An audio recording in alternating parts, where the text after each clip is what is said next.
ခဏလူတွေနှစ်ပြင်ကဘာဖြစ်မလဲအဲ့ဒါဘာဖြစ်လာခဲ့တာလဲတို့လူလောကကြီးကအခုကကြဆင်းနေတာလားတိုးတက်နေတာလားလူတွေရဲ့အမြင်မှာတော့တိုးတက်နေတယ်လို့ထင်နော်တကယ်ကတော့လူလောကကြီးကကြဆင်းတယ်ဘာတွေကြဆင်းတာတော့ဆိုကိုချင်းတရားပိုင်းကကြဆင်းတယ် ethic လို့ဆိုတယ်ကျင့်ဝတ်တွေကြဆင်းတယ် morality တွေကြဆင်းတယ်တတိတွေပညာတွေကြဆင်းလာတန်ဖိုးရှိတဲ့အရာတွေလူရဲ့ခုံသိက္ခာတွေဟာအလုံးကယောပါသွားတယ်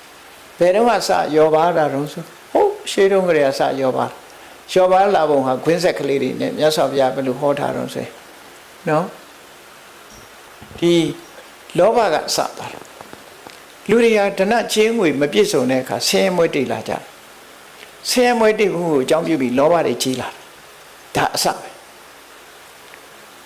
ဒါအစဉ်ပြေတဲ့လူကသာလောဘမရှိဘူးဆိုပြီးအေးစေးစေးထင်တာကိုလူတွေမှာစားစရာတောက်စရာမရှိတဲ့လူတွေတို့ဆင်းရဲနေတဲ့လူတွေကအလကားသားနေမျက်မှောင်ကျိုးနေမှာပဲချမ်းသာလူစဉ်းစားကြည့်နော်ငါလည်းလူပဲသူလည်းလူပဲသူကြတော့ချမ်းချမ်းသာသာနေရတယ်ငါကြနေစရာအိမ်တော်မရှိဘူးဆိုမတွေးပေဘူးလားငါမှစားစရာတော့မရှိဘူးဆိုအဲ့တော့လောကလူတွေကကိုယ်ကံကြောင့်မရှိတာလို့ဆိုတဲ့ဖြစ်သိမ့်မှုလေးနဲ့နေရင်တော်သေးတယ်အဲ့ဒါလို့မဟုတ်ဘူးဆိုရင်ဘာလုပ်လာမလဲစဉ်းစားတာချိအေးလူတွေဟာဆင်းရဲမွဲတေလာတဲ့အခါကျတော့လောဘတွေဖြစ်လာကြဖြစ်လာတော့ဘာဖြစ်တုံးဆိုရင်ခိုးမှုလူမှု